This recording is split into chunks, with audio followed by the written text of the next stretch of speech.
Good morning, everyone. This is the Pigskin Prognosis on this wonderful Christmas Eve for those of you that celebrate.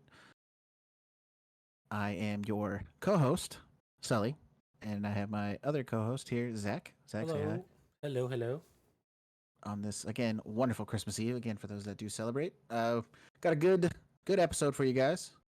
Be wrapping up highest scores, lowest scores, bets, and then highlights, recaps, and some random stuff that we want to talk about, feel like it needs to be addressed, whatever it may be. So stick around, listen to it. Hopefully, it'll help you guys squeak out that win. Especially I think it's wrapping up semifinals for most leagues out there. So hopefully, listening in get you some good insight into that championship push for those that are in it.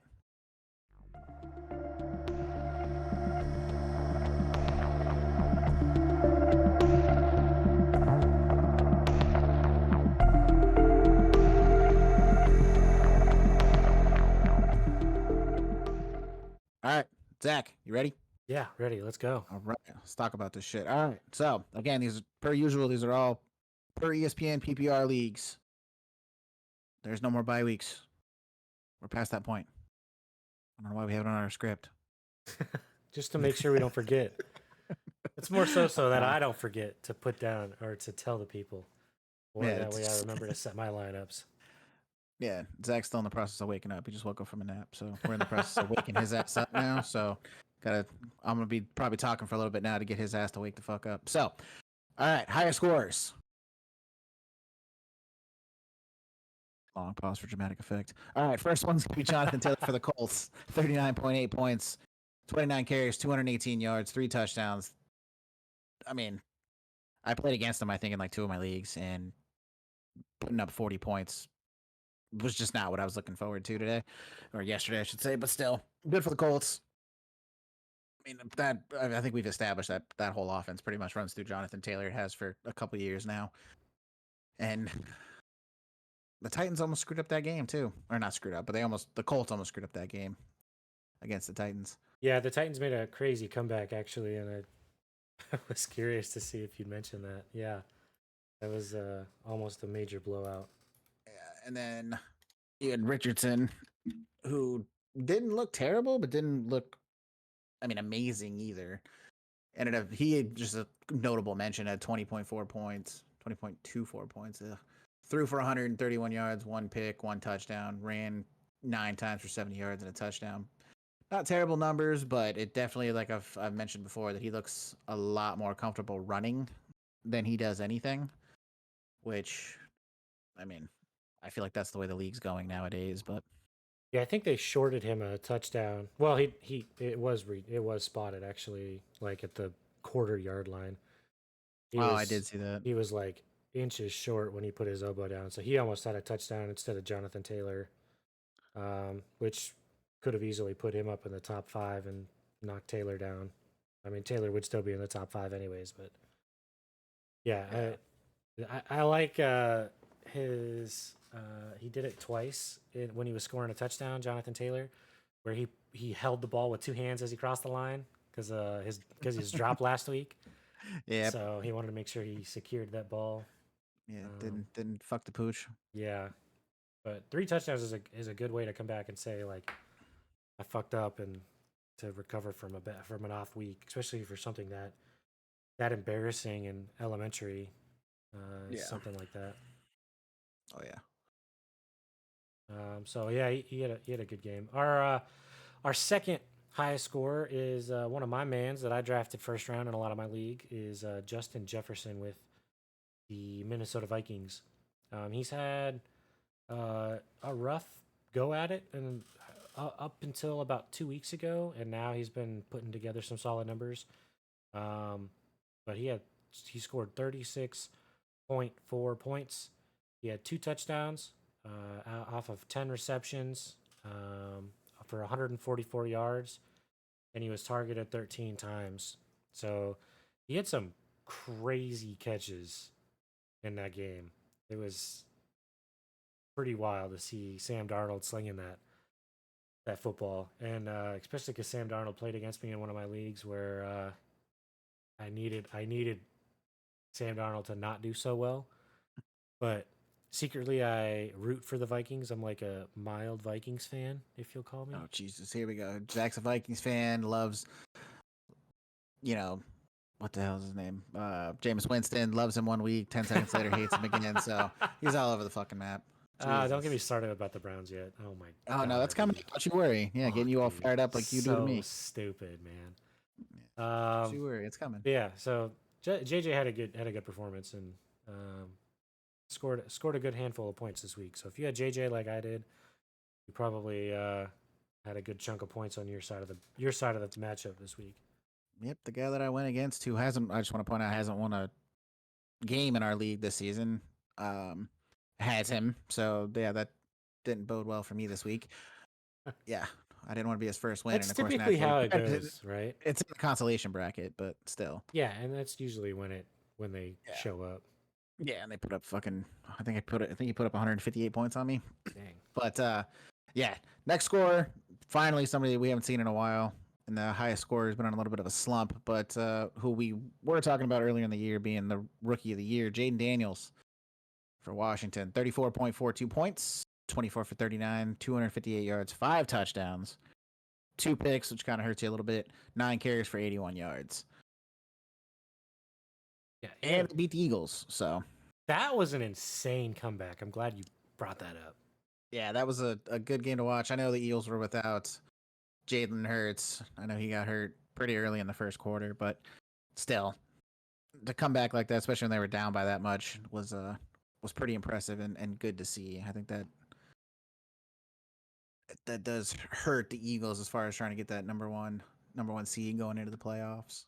And for the Washington Commanders to come back and win a game after turning over the ball 5 times.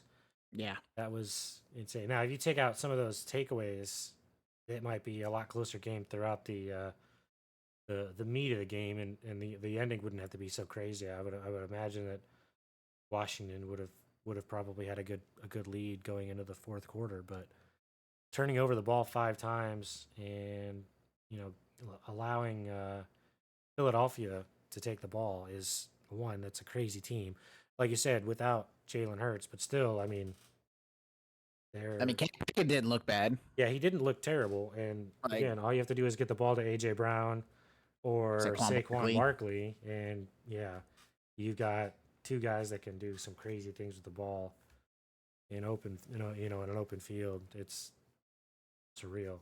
But yeah, they that was insane to watch that comeback. I didn't think they'd do it. I was hoping they'd do it, but they did it.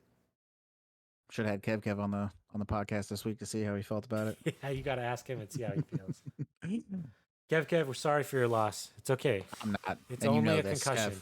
No, I have to be sorry because I had Jalen Hurts in my league that pays a lot of money to the winner. My father-in-law's got him in I think both leagues he's in. I need so this week though I needed points, and I was hurting for points, and Jalen Hurts went down like really early in the game, and I was stressing. I probably like intensely watched football more than I've watched all year, and that's because if I don't win this week, I'm out of the money. But I won, and that was all because of Brandon fucking Aubrey hitting 3 50-yard plus field goals and scoring the most points on my fantasy team than anybody else. I also just want to point out how this man has a fantasy football podcast, but he just admitted going into week 17. This week was the week he's watched the most football. I just want to point that out. The most intense. This is the most intense I watched. I mean, I was like sitting there stressing watching these games. Yeah, Brandon Aubrey scored the most points, and I have Saquon Barkley, Keenan Allen. Yeah. Jesus. Yeah. He scored 35 points on my league. Holy shit. Yeah. Yeah. Well, you get, let's see, you get, I think it's like 9 points just for a 50 to 59-yard field goal, and he made 3 of them. Oh, yeah, you guys got different. They're way different rules and things. So he made 4 field goals and 2 extra points. So it was like, I think next year we should do it to where if your kicker gets a tackle, they get like an automatic 100 points. That would be crazy. Dude, I've seen leagues that have that, and I'm like, what the fuck? That would actually be insane. Yeah. I'd be down to do that. We should do our own. We should do our own league. We're in a league, genius. Oh well, I mean, like with the viewers. Oh, we should open that up for the Yeah. whopping, couple of us that actually still are following along with our listening to our dumbasses talking about this. Yeah, very I'm uneducated I'm idiots. I'm down. Cool. I'm down. Yeah, I'm in. Make that happen. Start posting it up, especially. I think in the off season, at least for sure, we'll do like an Instagram and Make a who knows, yeah. maybe Yeah. maybe a Twitter or something. Ow, fuck. Help with updates, and we just put that there. Apparently Zach doesn't know his desk layout, so I just fucking need my desk. God damn. I remember my first time reporting a podcast. I swear I'm not an idiot. Debatable. We'll move on while Zach heals himself. Thank God he's a corpsman. Next one, Carolina's own Chuba Hubbard. 32.5 points, 25 carries, 152 yards, 2 touchdowns, 4 receptions for 13 yards. Thank God. I know you have him in our league. Yeah, I do. And he was one guy I was looking for in pretty much all my leagues. I didn't get him in a single fucking one. I'm in 4 different leagues, didn't get him in a single one. I'm an idiot and didn't put him in my daily DraftKings lineup too. Don't know why. That whole offense has been going through him lately too, minus a couple bad weeks here and there, which is, he finally broke 1,000-yard season a couple weeks ago. I think it was 2 weeks ago, and just goes off against Arizona. I was hoping for it. Didn't think he was going to get 2 TDs, but 152 yards on the ground isn't bad. It's about time Carolina finally has a rusher that can replace McCaffrey. Yeah. I mean, A-Chain, he played for Miami, right? Or does he always play with San Francisco? Am I thinking of somebody else? Who the hell are you talking about? Who are you talking about? I was talking about Chuba Hubbard, which was the 4th on our highest scorers list. I just completely skipped over to the next person on the list. Never mind. Carry on. 1,000%. No, we can move on to him. That's pretty much all for him. So the 5th one, if you guys couldn't figure that out, that Zach has no idea who the fuck he is, apparently. I don't even know how to pronounce that dude's first name. I fuck it up every time. I ain't his last name. I think it's Devon A-Chain. Yeah, I remember him saying what it was last year, but he plays for the Dolphins. In case anyone's confused. Okay, yeah, cool, thanks. Yeah, there we go. We'll Zach, since he apparently knows so much about this guy, to carry on with the rest of this guy's name. So I don't know why I got him all mixed up, but he scored 31 points, 17 carries, 120 yards, a touchdown, 6 receptions, and 70 receiving yards. Where did I am so lost right now. Where did I get him confused where you were talking about Chuba Hubbard? How did you make the connection from Chuba Hubbard to San Francisco? I didn't. No one made that connection. You somehow in your mind made that. I still don't know where you got that fucking connection from. This is why you don't take a nap before we record the podcast. Yeah, I'm delusional apparently. I swear to God you were talking about San Francisco, and I was like, I swear A-Chain played for I wonder if you Miami. got confused because I mentioned McCaffrey. So I wonder if you put that correlation that way. Maybe that was just like maybe that was what it was. Because that might be the only thing I could think of. Well, Jesus. Yeah, with McCaffrey being on, San Fran, and it's okay. It's Monday. That's all right. I see where you were going with your point now. It all brings it back. I mean, it's not like we don't record these on Mondays anyway. No, that's not it. I mean, I think it should be better since we're recording it, noon my time, 2:00 your time. We normally I don't think that makes it any better. I mean, it's better. I mean, kind of, because usually we record late at night. Usually, I say late, but still later at night. How old are you? Later. My back is about 84. My knees about 90. My shoulders about 64. So physically 31. But the important parts say you're in your elderly phase. You're about to go into a nursing home. Basically. Okay. Wife makes fun of me for it every week. Well, that's what my brain is. My brain's in its hundreds. That little walnut on a stick you got? Yeah, whatever you want. Yeah. That soggy little. You have 3 kickers on your team now that I'm thinking about it? Do I have what? I'm pretty sure you have 3 kickers on your fantasy team. Yeah, I do. Yeah, I love kickers. Dude, ask Taco about it. the year of the kicker. That man drafted 3 kickers in my league. I I can't mean, talk shit this year. He's fucking winning. So if I get bored, maybe I'll draft. I might draft 3, but I usually only draft 2. I don't even draft 2. I draft 1 and just flex him each week. That I need to. It depends though. So it depends on if you need what kind of kicker you draft. Like if you draft Brandon Aubrey, then yeah, you're gonna keep that kicker. But if you draft I don't know, No, Cameron it's Dicker. Justin Tucker. Okay, all right, fair enough. You might need to drop him, but Yeah, drop, not hoard. well, yeah, but I mean, if you have 2, you don't have to worry about it. You can, play one until you get a bye week, and then just play that one for the rest of the year. Yeah, that'd be my luck though. I'd have 2, and both would have a bye week the same week. That'd be my luck. Well, don't draft one with the same bye week, 2 with the same bye week. No It's shit, just that Sherlock. simple. Yeah, it's that simple. It's like drafting, all offensive players for one fucking team. People do that, and then they're like, "Oh, I got no players this week." I've done that in the league. Everybody picked a solid team, and we all left them in. Nobody made any adjustments, no nothing, the whole season, just to see how everybody would do. That was actually fun and interesting. Who won? So, this was a couple years back, and I don't remember who won that year. It might have been the Saints, actually. Dang, We had a bunch of people taking, like Carolina, the Chargers, New England, Saints, Dallas, the Lions. Oh, I'm trying to think of who else we had. The Giants was on there, dude. We had a whole bunch of people that actually ended up doing it, and it was fun because, like I said, it was literally just set it and forget it, and that was it. So that was interesting. Yeah, that's just one of those like ones you just keep track of just to see statistically who have a good season or not. Yeah. But anyway, we're getting sidetracked again. Save the stuff for the end. Lowest scores. Well, let's. I'm not even going to talk about this one. I'll let you talk about the first one. Are you sure this is your favorite team though? No, it's not. All right. I guess I'll talk about him. I have him in a lot of my leagues anyway. So our number one lowest scorer is Travis Kelce, 8 points. And in a PPR league, that's solid. But if you have him in a non-PPR league, it hurts because he went 5 receptions for 30 yards on 7 targets.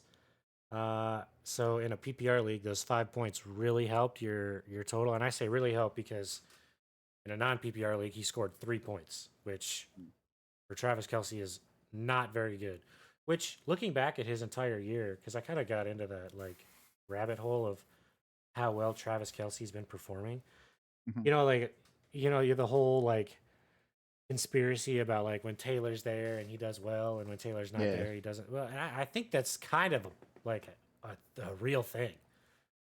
Like you watch games where she's not there and his points is like, I mean, there's like a few outliers here and there, but on games that she is there, he like goes off. A touchdown, 2 touchdowns, crazy amount of receptions, crazy amount of yards, doing these crazy like lateral plays. It's insane. But this week is just 8 points. No bueno. Didn't like no it. bueno. That's why I don't have Travis Kelce in any of my leagues. Yeah, I think I might switch it up. I might have to go to that Brock Bowers kid. Yeah, the number 1 tight end in the league right now. Yeah, that's the one. At least fantasy wise. Yeah. Next scorer, or lowest scorer, I should say, Marvin Harrison Jr. 7.9 points, 4 receptions, 39 yards. He was targeted 8 times. What's interesting to me about this is I know he got injured early in the season, but before that, he was trending to be the number 1 receiver in fantasy up until that injury. I don't know what the hell happened. I mean, obviously, I know he got hurt, but his production just seemed to have tanked. And I don't know if it's because of the injury. I wouldn't say so. I think watching some of how they play, I think it's a lot of it's on Kyler Murray. He almost had a touchdown reception, but it was just poorly placed. It was more of like a jump ball, if you will. Like Kyler Murray was scrambling and just kind of threw one up there, and it was just Marvin Harrison Jr. and the defender. And Harrison had a play on it, but he was just turned the wrong way, and he didn't get a chance to like spin his body back around and make a play on the ball. But had he positioned himself correctly, he would have had a touchdown. I think he would have had a chance to at least. But I agree with you. I think that like his production is low, but I don't want to blame it all on him. Because I mean, Kyler Murray also has like a lot of negative history to him, kind of like Richardson's going through right now. He's like got his up and downs. You know, like Kyler Murray had that issue with like performance because of video games. Oh yeah, You know, that was like what, last year or 2 years ago, yeah, where he was like it was like put into his contract that he couldn't play video games or couldn't play as like so many hours a week or whatever of video games. yeah. Um, so I think that like his performance, granted, he's a great scrambling quarterback, but he also makes a lot of mistakes with the ball.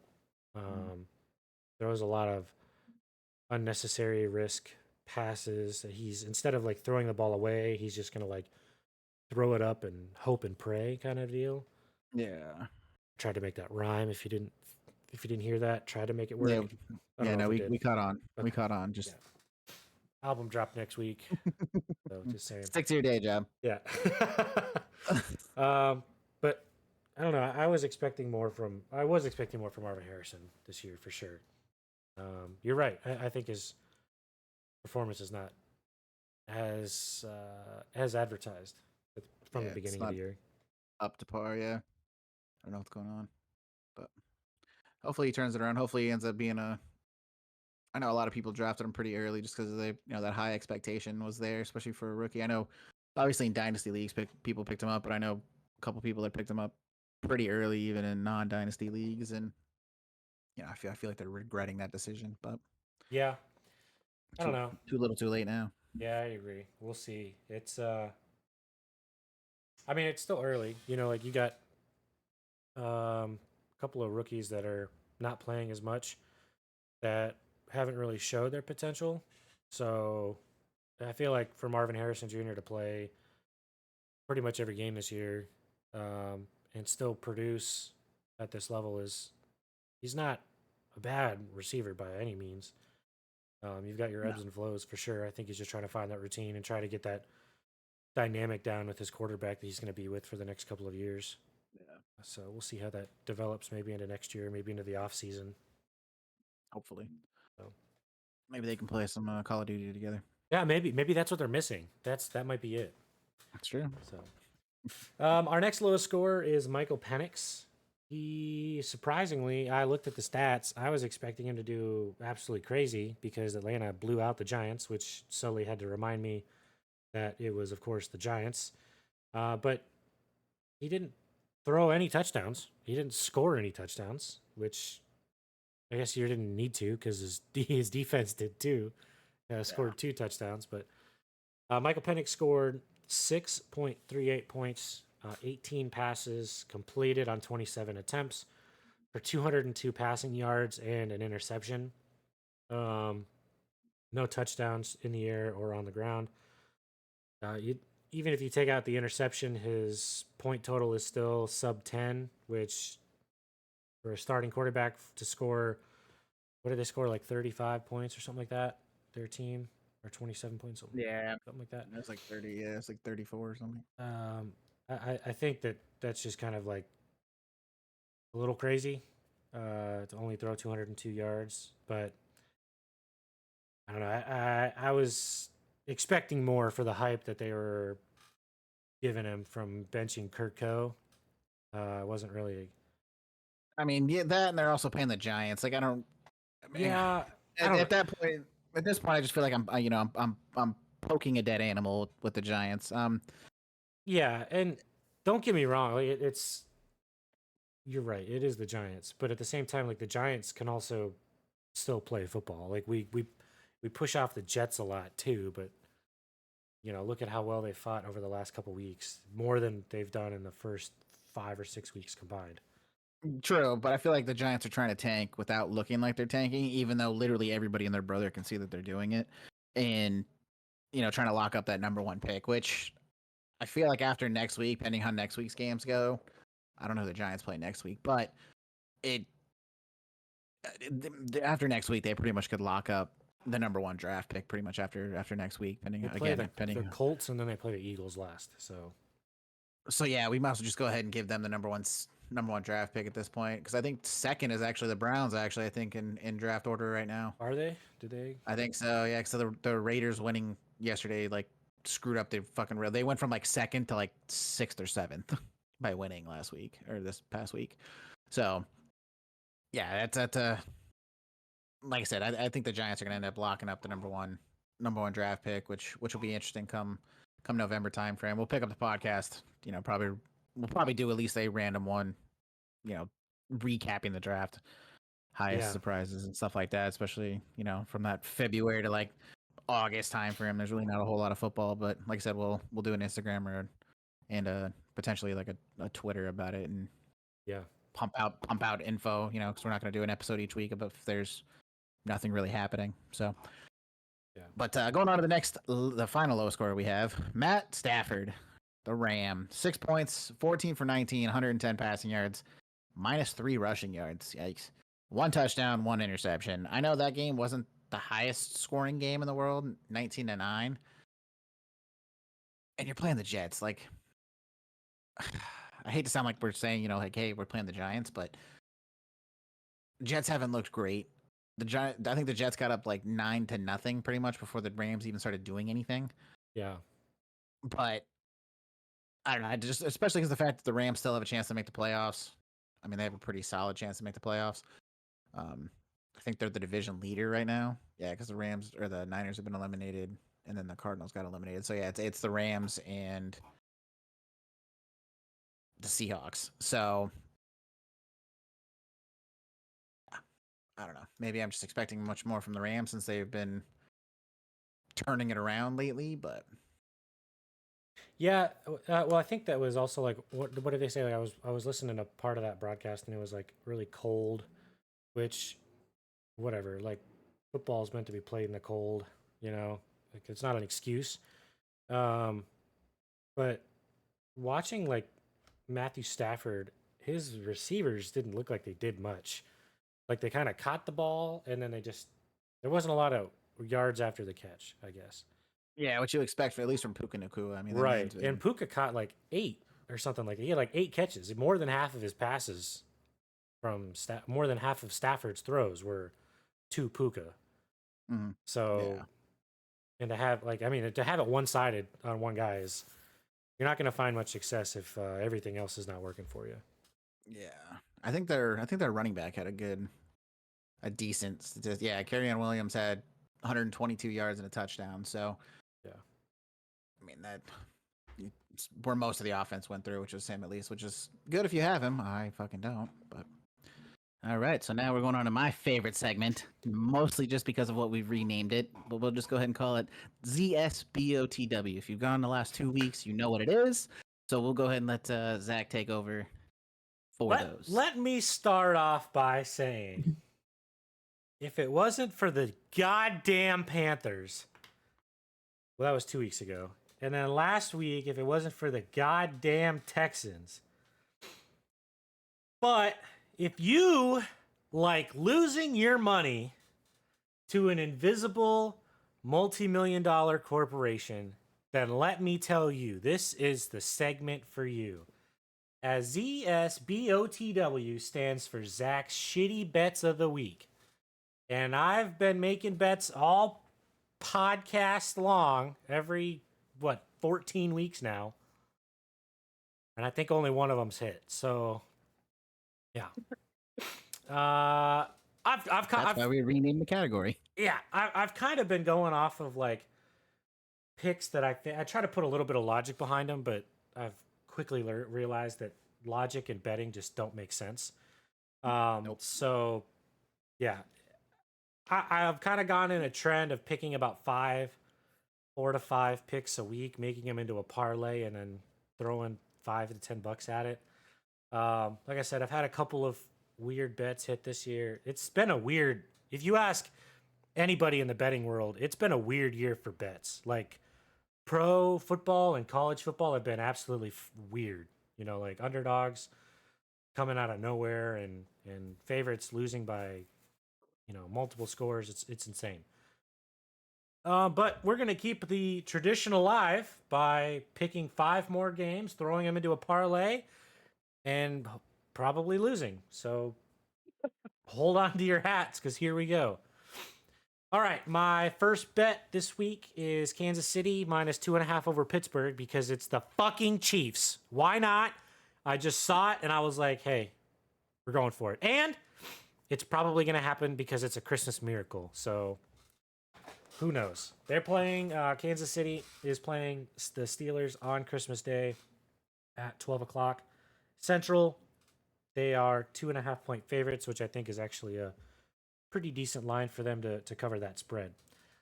The next one is Denver at plus 3.5 point underdogs against Cincinnati. Denver has been picking up the pace lately. So is Cincinnati, so this could be either way. If you're on the fence about it, I would potentially flip over to the -3.5 Cincinnati side, but it just depends on who you decide is who you decide is the favorite for that matchup. As Sean is writing notes on our my picks here, he said that one bet, the Denver plus 3.5, was the shittiest bet of the week. No, I said shitty bet of the week, Oh, and then the whatever. Jets game was the shittiest team of the week. There's a difference. Yeah. Massive Which difference. takes me into my next bet, which is the Jets at plus 9.5 against Buffalo. I didn't like how good the Patriots looked against Buffalo, which kind of scared me because the Bills still have a lot of fight left in the division. They're not quite done yet. So for them to just make it as what was the final score? It was pretty close game. I think it was 24-21 was the final score. The Bills won, but it looked like it was going to be going the other way. Buffalo had no life in that beginning part of that game. Yeah. So for an interdivision game against the Jets, I'd like to see it. I don't think the Jets played the Bills yet this year. I think they have once. Yeah, I think they did. But I'd like to see the Jets at least come close so that way I can get some money out of the deal. But Just the so you Jets, can cash out. Yeah, right. Just for the money. That's all I care about. The Jets are plus 9.5 point underdogs against Buffalo, and I believe they are in New Jersey. No, they're in Buffalo. Sorry, that makes a difference. Yeah, they played in week 6. Yeah. Okay. All right. So our fourth bet of the week is Minnesota over Green Bay. Minnesota is a 1-point favorite to cover the spread. I think that is easily doable. Sam Darnold has been slinging. If I'm not mistaken, they played just a couple weeks ago as well, and Minnesota beat Green Bay. If I remember correctly, they played all the way back in September. They did play, but a long time ago. Where's the time gone? Jesus. Yeah. But yeah, that could be a good game. They need to stay alive if it's going to be a Week 18 matchup with the Lions. So I'm expecting Minnesota to come out and shut down the Packers' playoff hopes with another win. And finally, the other contender in the division against Minnesota is the Lions, and they are 3.5 point favorites over San Francisco. I think that's an easy go-to bet for sure. San Francisco kind of looks like they're kind of done for the year. Sully wants me to scream really loudly at the Lions. Yes. So we're apparently Detroit fans in this podcast. Oh, not we. At least me. I mean, the Panthers suck, so I got to pick at least another blue team that'll win, hopefully. Yeah, you're into those blue team with the cat logos, aren't you? Cats. Yeah, blue cats, dude. I don't know what it is. For not being a cat guy. Don't you have a cat? That's exactly my point. Okay, all right. Yes. Exactly my point. Oh my gosh. What's your cat's name? Kona. We call her Cones. Cones. Okay. Like traffic cones? Yes. Interesting. That actually is funny that you mentioned that because my wife made like an unintentional joke about that the other day. I don't remember what it was, but she was just like, "Oh yeah, there's a lot of traffic cones," and then she was like, she started busting out laughing. She's like, "Ah, traffic cones," and I was like, "Yes." Funny. So, yes. Yeah. So if you put all of those bets together in a 5-pick parlay, your odds are plus 2466, which means a $10 bet will win you back your original $10 and $246.60. So if you like money, probably avoid what I just said. Yeah, listen to a different podcast. But I've already put my picks in, and this is Monday the 23rd when we record this podcast. Y'all will be about 18 or so hours behind, so the odds may shift a little bit in the favor of the favorite. They typically start to shrink the spread, or yeah, shrink the spread closer to game time. So, Yep. At least you'll know by Wednesday that whether that Kansas City bet hit. At least since it's the early game on Wednesday. that is true. Yeah. So, yeah. But all the 2 of these games are played on Saturday. The Detroit game's Monday. They have so we got the Broncos game is on Saturday, and the Jets game is on Sunday. So we got a Wednesday, Saturday, Sunday, Monday lineup. So Every day that you could have. yeah, you could be a winner every day. You could be a loser starting Wednesday. Who knows? So bet the opposite direction. You'll be all right. Yeah. So exactly. So But that's it. That's Zach's shitty bets of the week. Yep. God, it's probably one of my favorite segments. And like I said, it's just because of the name. I'm glad I came up with that a couple weeks ago. Yeah, that was from the hip too. Yeah, damn right it was. All right, so yeah, we'll instead of recapping like we usually do, I think we'll kind of just talk about some stuff that I don't know either surprised us or especially since there's a bunch of teams now eliminated for playoff contention and some teams that are still on the cusp and on the bubble. So I think we'll just kind of do what we did last week and just chat about football. Since there's only there's 19 teams left in the playoff race out of 32. No, out of 14 slots. Oh yeah. So the bottom 5 right now.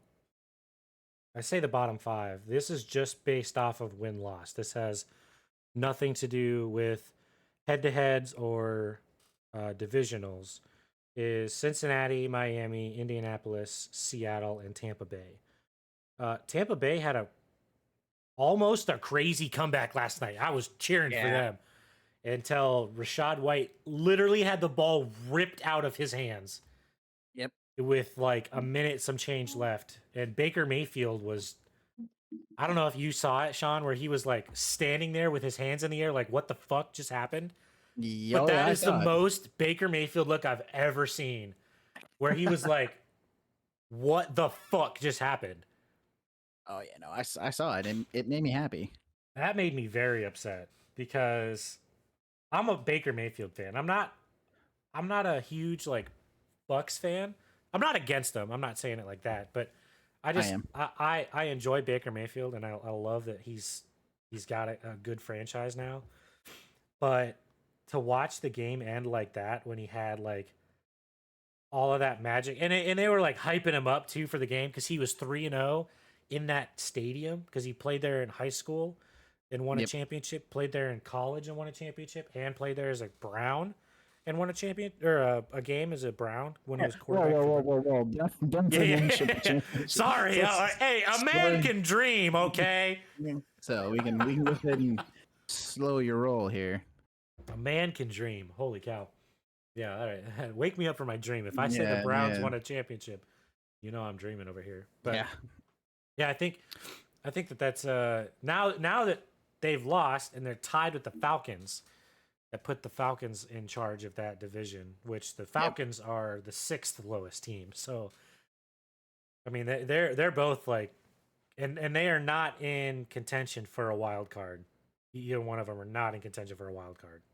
Nope, they're both 2 games out. I'm looking at it as well. They're both 2 games behind Washington. So the only way that one of those teams isn't getting in, basically whoever doesn't win the division isn't getting in. Yeah. So It's all come down to at this point now, because the Bucks have to win out, or at least win and the Falcons lose, and then they stay, the same. Whatever happens, they have to be different in the next one of the next 2 weeks. Yep, and then Tampa ends their season against Carolina, and I mean they went to overtime with them last time they played, so there's a chance that Tampa might lose that game too. If I'm not mistaken, I think Carolina plays both teams in the next 2 weeks. I think they play Atlanta, and then they finish the season against Tampa Bay. Shit, I'm a Panther fan, and I should know this answer. It's either I think so. Looking it up, hold on. Full schedule. Oh, they play the Bucks and then they play the Falcons. Yeah. Okay. Yeah. So okay. Yeah. The last 2 weeks. That's right. Yeah. So I mean, but the Falcons play the Commanders next too. So there's a lot going on right now. Yeah. I mean, so you're pretty much going to consider that a loss for the Falcons, at least in my opinion. Going against Washington, at least again, you would think that would be how it ends up panning out. And then Tampa ends up winning. They take over sole possession. It's not tied anymore. And then, I mean, it could come down to week 18. I feel like there's going to be a couple other games that come down to week 18. That one, the Lions game potentially for number 1 seed. Yeah. With Minnesota that week, pending how everything else goes. As far as, because Minnesota plays Green Bay this upcoming week. Week 6 or week 17. But yeah. And that could completely toss everything up, and Green Bay can't win the division. They're 3 games back, but they can at least play a spoiler to the Vikings, hopefully. Because I'd much rather see the NFC side go through Detroit. Yeah. Especially since Detroit's now won more games this season than they have in their entire franchise in a season. So Lions got that going for them. And then Philadelphia losing it helps spread and give the Lions that little bit of a gap too, since it's only 3 teams that are mathematically able to still do it as the Eagles, Lions, and Vikings. So yeah, and the Eagles are a game back. But the crazy thing about the Vikings not taking the division is that if they take a wild card spot, they're going to be the 5th seed, as opposed to potentially like the 2nd seed. And that would be, which would flip the Lions to being 5, 6, or 7, as opposed to the number 1 seed if they lose the division. I think the lowest the Lions could even be is 5th. Now that I'm looking at it, because there's still 3 games. Well, yeah, okay, yeah, that would be. Well, they wouldn't be 2nd, 3rd, or 4th. They wouldn't be 1 through 4 because those are the division holders. But yeah, you're right. Yeah, I think because they hold. But I also think that's pending too. Green Bay's game since they play tonight. I was just about to say that they do play tonight, but then they also play Minnesota next, and then who do they finish the year out against? The Bears. Yeah, so it's another divisional game. So yeah, I mean, it could very easily division-wise could come down. Granted, even if the Green Bay Packers win this, tonight, they're still 2 games back from the Vikings and the Lions. So you basically need to win out, and you need to hope Detroit loses and the Vikings. Well, granted, the Vikings or Detroit will lose one of those 2 games. It's just how it's going to go since they played each other last week. Yeah, one of those teams is going to end with 3 losses. Yeah, so unless they tie. Oh man, how crazy would that? And then Green Bay still needs to win out. Think about that, because that puts Green Bay at 13-4. That'll put either the Lions or Vikings at 13 or 15-2-1. Yeah, 14-2-1, 14-2-1, 14-2. So, I mean, but if they did that, the Lions would technically win the division because their schedule is stronger than the Vikings.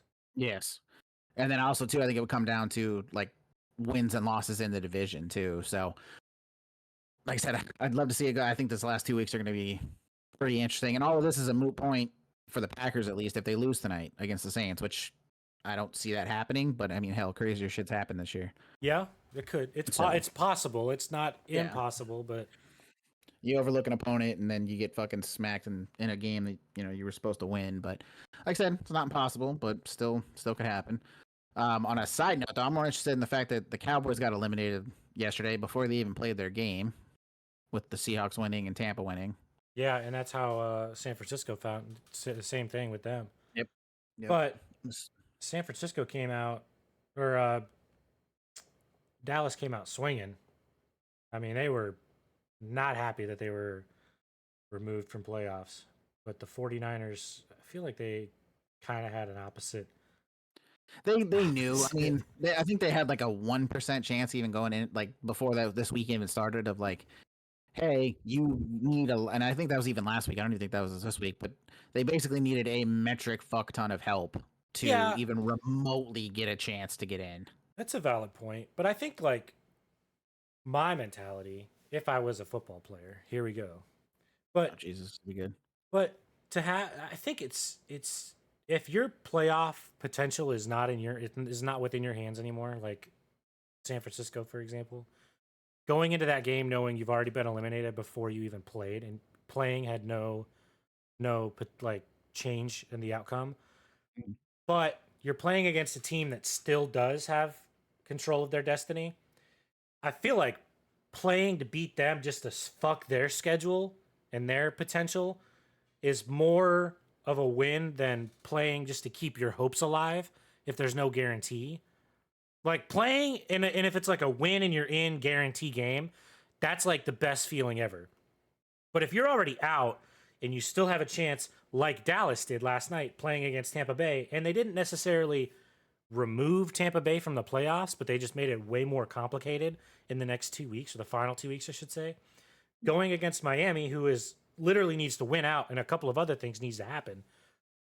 Beating them would have been one of those things where it's like, okay, this feels better than just winning any other football game. You know, like it's got some kind of meaning. Like I'm out of the playoffs, I can take them out too. Kind of like, was it the Chargers and the Raiders a couple years ago? Oh yeah, Where Raiders if the game yeah. ended in a tie, they both would have ended in the playoffs. Yeah. That was that yeah, that was last year, the year Was it? before. I think that Yeah, was I think it was yeah. last year. I'd say I feel like it was last year. Yeah. But And it, like, like it almost looked like they were both playing for the tie. Like it was like an unspoken, like, hey, if this happened, we go. Like that, you know. I don't know. I do remember that, and actually, that's actually funny that you mentioned that too, just because of the fact that like crazy shit like that happens. You know what I mean? It's not out of the realm. But yeah, I completely agree. I mean, I have the same mentality even in fantasy. Like if I'm eliminated from the playoffs, which I have been in the league that you're in with me for shit almost 2 or 3 weeks at least at the at this point, and I'm sitting there. I've had people play that just basically just give up, stop setting their lineups because they're like, oh, I have nothing to play for now. But it's like, no, I can go through, and if I can prevent you from getting in the playoffs, then I'm absolutely gonna do that. yeah, and I mean it's nice too. So that's a great point, right? You let's pull it into a more of a personal level, right? Where fantasy games, you've got it doesn't necessarily always rely on your wins and losses, because you have somebody like me. Like, I'm glad you brought that up, because I'm in a family league where I was completely out of it. Like 2 years ago I won it, and then these last 2 years, like, it's not a dynasty league, so it's like complete, we get two keepers per year, but whatever. I won it 2 years ago. Last year it did crap. This year, crap. But going into the last week before playoffs started for ESPN fantasies, my cousin texted me and she says, "Hey, I need you to set a lineup, because if you win, I play in the playoffs." And then because of that, she ended up making it to the championship game. But just having that, like, that connection where she was like, "I need to text him to set his lineup," because I was in the middle of my softball championship. So she texted me in the middle of my championship game, and I'm like, "Oh shit, I gotta set my lineup real quick." So that way because she's like, "You need to set your kicker," or whatever it was. Yeah. And I ended up like putting in a kicker and a quarterback, and actually won the week, and put her in the playoffs, because the guy I was playing against lost. Yeah, I'd say. I mean, hell, even if you look at our league, there was what I think 3 people that were tied, 3 or 4 people that were tied for that like 4th spot since they hadn't locked it up yet. Yeah. And it came down to last week's games, and I think a bunch of the people were actually playing each other too.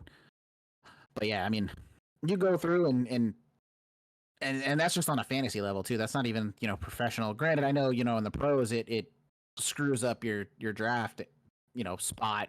I know a bunch of people are sitting there hating on Dallas for being like, "Hey, congrats! Like you won the game," which meant nothing, and now you just screwed up your draft spot even more for a team that's everyone's starting to say, is hurting. So, I get it. I get the competitive side of it. Not wanting to basically just roll over and die, so to speak. And you're getting paid millions and millions of dollars to play a fucking game compared to even on just the fantasy side of like couple whatever you end up having your buy-in and set to your league for the winner. Usually like $5 or $10. Yeah. Yeah, you know what I mean. So you go through and on a professional level, I not a big fan of just seeing teams rolling over and die. I like to see that little bit of fight, whether it's needed or not needed, especially just something at least to get the ball rolling, especially toward the end of the year, building some momentum in the next season. Yeah. You go through, you win one or two, your final one or two games or out of, your final two or three or whatever. And, you build some momentum, players start having shit to look forward to, being like, hey, we got it figured out toward the end of the year, we feel, or at least are moving in the right direction compared to, I hate to shit on the Giants like we have been this whole time, or even the Jets of like, all right, like, we're kind of stuck in a rut, so to speak. You know what I mean? Like, hey, Yeah. like, yeah, like we're not really tanking on purpose. The Giants, at least they're not saying it out loud, but we're also not really hiding the fact that we're not, or that Yeah. we are. And I would even, say that the Panthers have kind of picked it up the last couple of weeks, and seeing them have that overtime win this week, which I'm sure you were raving about because I know you texted me after it. Yeah, But that dude, ecstatic. that's just But kind of like a positive outlook at a shitty year, but a potential for next year. yeah, you have that silver lining at the end, and I actually saw a thing today that Bryce Young had like the highest overall graded offensive player for the week so far, Really? minus Monday games. Yeah, Oh, okay. which was good to see because, like I said, I know we talked about it a few weeks back too. Like, I'm not gonna lie, dude, I was one of the first people to write him off. Hey, we got to get rid of him. Let's trade him while we can, get what we can out of him. Benching the number 1 overall pick, especially giving up what we did. I now that I'm looking at it, I definitely think Carolina got the better end of that deal with that trade, especially now that DJ Moore's not really doing much in Chicago. It's kind of been Keenan Allen. So that's been nice to see. And as much stuff as we gave up for that too. I know we still have the second round pick we got to give to him for this year, but we did acquire enough with the Deontay Johnson trade, who now has been officially cut by or waived by the Ravens, since he didn't want to play a couple weeks back. So, we look like geniuses there. And then we traded Jonathan Mingo to Dallas, which again, helps get us back some draft stock. But yeah, everyone's busting on the teams that are getting wins and shafting their draft stock, so to speak. But I mean, hey, if you can sit there and look and see some promising outcome out of a team, then why not go for the win? Yeah, that's a good. I mean, that's a good way to look at it. I wish the Browns had that mentality. Yeah, they got a whole bunch of other stuff going on. Hey, DTR looked great this week. I'll say that. Your boy Garrett, I think he joined the 100 sack club.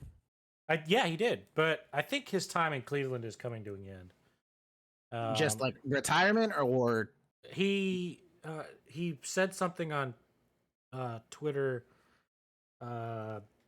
just after last week's game where he said he doesn't want to be part of a rebuild. So I think that's the direction that Cleveland's going to be going, and he doesn't want to be a part of it.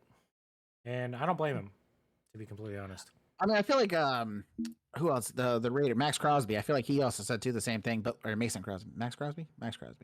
Yeah, Max Crosby. Yeah, kind of said the same thing too, or at least that's what the rumors were.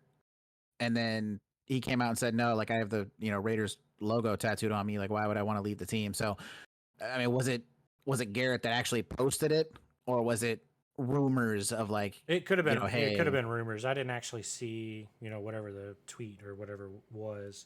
Yeah. So I don't know if it was just like someone overheard it and posted it on Twitter and they were like, Myles Garrett said this, and it wasn't actually him saying it. So I don't know. But I know that like he's had a lot of love for Cleveland since he's been drafted. Same with Nick Chubb, and I'd like to see him stick around because it's it's good to have, some of those. Usually when you look at a team, you only have like one big name, and it's if you have one or two, it's usually on offense or it's on defense. It's not one or the other.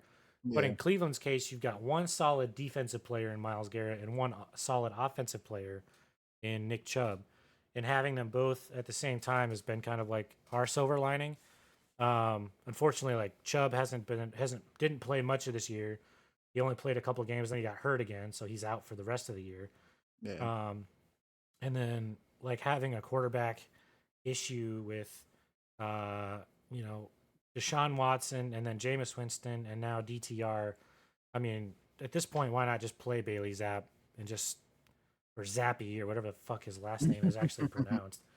You just let him play, like see what his potential is, just so that way like, okay, if we get to the point where I need to cut one of these four people, who is it gonna be? Yeah, here's my options. Like don't Yeah. cut Zappy if you've never watched him play, because he could be better than DTR, or he could be Yeah. better than Jameis Winston. So that's where my like we're not on the same page as the Panthers right now. We are literally shitting the bed right now in Cleveland. Yeah, and it's funny too that you mentioned like the whole offensive and defensive star. You know what I mean? It's funny you say that because of the fact that Carolina had Luke Kuechly on the defensive side of the ball for middle linebacker, and we also right around like the tail end of his career we had Cam Newton. So like the two of them, you know, had the chance of hey, we got the star on offense, we got the star on defense. So I completely get what you're saying as far as that goes. Yeah. So it was nice to see a team built around them, or I mean, and that point when they got drafted, to be built into the team and just to exceed expectations in Cleveland. I mean, especially coming from probably one of the darkest places that a football team could come from. Yeah. Um, it was just nice to see that that team survive, and I think they ended up, if I'm not mistaken, they're both on new contracts. They're not on their original contracts from draft. I don't remember. I know definitely Chubb is. So I thought Garrett just got. I thought they were working on contracts. Maybe I'm crazy. That might have been the spark of why he said like, I don't want to be part of a rebuild. I mean, it's.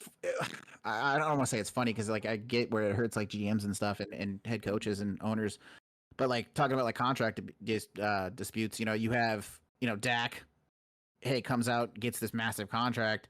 Granted, he wasn't playing terrible before he got hurt, but then he gets hurt, and now you're like, okay, shit, I'm paying this guy. Yeah, granted, I know injuries happen, and then or even on the flip side with uh, CD Lamb, hey, I'm not going to play until I get a contract.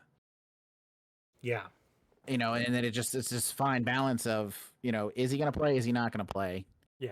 And then, if you're the player side, I see Garrett, Myles Garrett's, look on it, T. Higgins, Jamar Chase, all these guys of I'm going to bet on myself and not sign a contract. Yeah, I'll play, but you're going to miss me for a few weeks, potentially, at least with, CD Lamb not playing for a few weeks. And I know Jamar Chase was talking about not playing, and which I think hurt his draft stock in a lot of fantasy drafts too.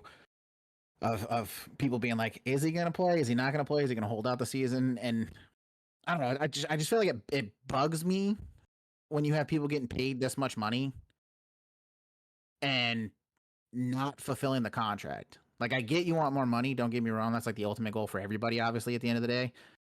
But like you signed, whether it's your rookie contract, your second contract, whatever, for X amount of money for X amount of years, play through it and prove, that you're worth the money. Right. I think a lot of over the last, I mean, what, 4 or 5 years is when it really started to like show up that, oh, if a star player wants his money and is not getting paid, then he can just not play and the team will eventually pay him. Somebody will eventually pay him, especially when you have like these massive deals for like huge amounts of guarantees. If they like, money is no object to them. It's just a value. It's a face value for that player. Mm-hmm. to say like I have the biggest contract, which bugs the shit out of me because you're not going to get anywhere as a one man team. So No.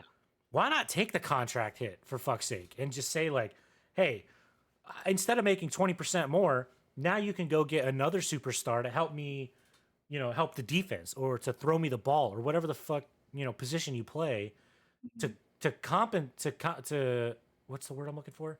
Compensate. Counteract. Yeah, well, like Yeah, to I get what you mean. balance that team out so that way it's not so one-sided and like, hey, we're spending all of our money on offense and our defense sucks. So we're still Yeah, I losing. mean, you look at Tom Brady would do this shit all the time. He would take pay cuts and be like, "Hey, go It's spend exactly that who I money was somewhere thinking of. else. Yeah, exactly. Go spend that money somewhere else. We can get, give me a new receiver, give me some linemen, give me, some help on defense, whatever the hell it may be, wherever they're hurting the most. Yeah, hey, I've already made hundreds of millions of dollars or whatever it may be. Those dudes, a lot of those guys make more money than they'd spend in a lifetime if they're smart with it. But you go through and then you sit there and wonder, be like, hey, why the hell is my team 2-15 when we shouldn't be? We don't really have anything to show for it. Oh, we just signed, since I said 2-15, Daniel Jones to a massive contract worth whatever the hell his was worth every single year.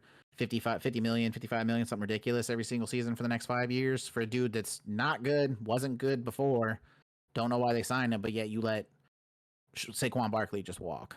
Yeah. And then now you're sitting there wondering, looking back and being like, why do we suck? Like, Yeah. what do you mean why? It's pretty obvious. Yeah, exactly. Like, take a look at what you did, But Yeah. Well, and I think that it's now starting to bleed into the draft picks, which we talked about a couple weeks ago with the drafting, but like Caleb Williams, that was a big big talking point for him whoever was going to draft him. yeah, and now it's Shadur Sanders, right? In like the back and forth of like, well, did he say he doesn't want to play for Cleveland or Vegas, or did he not say that? Yeah. And to have his dad, fucking Mr. Prime himself come in and be like, no, he didn't say that. Like, yeah, we're gonna believe you, but if he was by himself, which he should be, in my opinion, you can't have dad come in and say to you, then you have to defend yourself in those situations. Yeah. And I don't know. I just I think that there are like you said, you sign the contract, you got to play for it. It's I don't know. It's tough to see it. I'm obviously not a professional athlete, so I don't know. But at the same point, like, why do you need that much more money? What's the point? Like, your team can only spend so much. Your team is literally limited with how much money they can spend per year. If they go over it, they have to pay a tax. Like it's called a cap for a reason. Yeah. So why do you want to take up a majority of it? Do you want the Super Bowl ring attached to it, or do you want? Oh, I was the highest paid player in the NFL for 6 months, 7 months. Like okay, like which one weighs more and pulls more weight at the end of the day? And let's be real, the way that deals are getting thrown out these days, man, you're not going to be the highest paid NFL player for years to come. You'll be, if you're lucky, the highest paid NFL player for a month. And then someone else who does better than you with a team that has more money to spend is going to get a better deal than you. And then yours is going to be old news. Yep. I mean, hell, look, everybody freaked out with Patrick Mahomes' 10-year contract a couple years back. And then, here we are. Now we're getting, guaranteed money, full contracts that are guaranteed. And it's just, I don't know. It's just getting ridiculous. It's getting insane. And I'll be interested in seeing how much more cap room the NFL starts giving people now and being like, hey, you're good. We'll increase it 60 million this year, and just watching teams just chew it up by signing players. Daniel Jones, for example, people that shouldn't be getting those giant contracts and just blowing money on those people instead of looking at it as a franchise as a whole. Yeah, we'll see. I'd be excited to see it, but at the same time, like, just take your contracts, man. Just move on. Play your game. You're getting paid to play a game. Like, the fuck. Yeah. Like, you know what I mean? Like, god damn. But yeah, I think that's a good good stopping point, I think, for our episode today. It was mostly Yeah. just us ranting at the end about us bitching about people contracts. Yeah, we're about an hour in, so Yeah, oh but gosh. yeah, no. As usual, it's been fun. It's been interesting. We've two dudes talking football as usual, with a little bit of fantasy thrown in here and there. Yeah. Thank you all for hanging out, listening to us rant, especially the last like 20 minutes or so, just about bullshit. Yeah. As always, y'all are amazing. Thank you all for listening. Feel free to like and subscribe to the channel. Drop a comment. Comment. Tell us how good we're doing or how bad we're doing. Yep. Tell me if How's you've made any money. I knew you that were gonna shitty say bet it. of the week? See if how much money you lost you. I'd recommend only putting the $10 at max, Yeah, but only bet what you can. But yeah. yeah, no, everybody, those of you guys that are coming down into championship week, final week of the most fantasy leagues, good luck. Hopefully, a little bit of our insights helped you guys out a little bit, and happy holidays to all. We'll be back next week, same time, same place, Yeah. for wrapping Everybody up have those a games. Merry Christmas, Happy Holidays, Happy whatever holiday you celebrate. We hope it's jolly and merry for you. And thank you all for spending time with us on this Christmas Eve morning. And we will see you next week for New Year's Eve, for a New Year's Eve episode. Absolutely, 2 holidays back to back. Gotta love it. All right, have a good one, everybody. Peace out, everybody. Be safe. Bye.